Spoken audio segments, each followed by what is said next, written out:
Valley Apartments and Homes. My name is Eric, and today I'm going to show you how to restart your water heater. Okay, so first you're going to locate your water heater. If you're out in the apartment side, it's going to be located in the balcony or in your patio.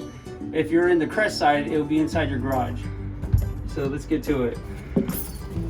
So first we're going to determine if you have hot water or not. You would look for the blinking light.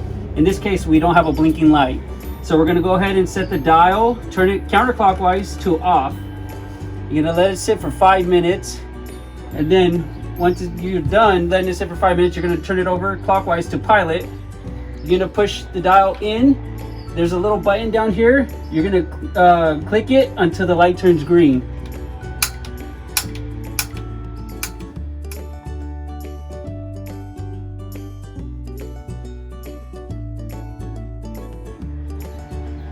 So in this case, it's on, it's blinking now. So you're gonna hold the pilot in for a minute. And then once you hold it in for a minute, you're gonna go ahead and turn the dial clockwise to A, B, or C, depending on how hot you want it. Then you're gonna let it sit for 40 minutes, and then you should have hot water. And thank you for watching our few easy steps on how to restart your water heater.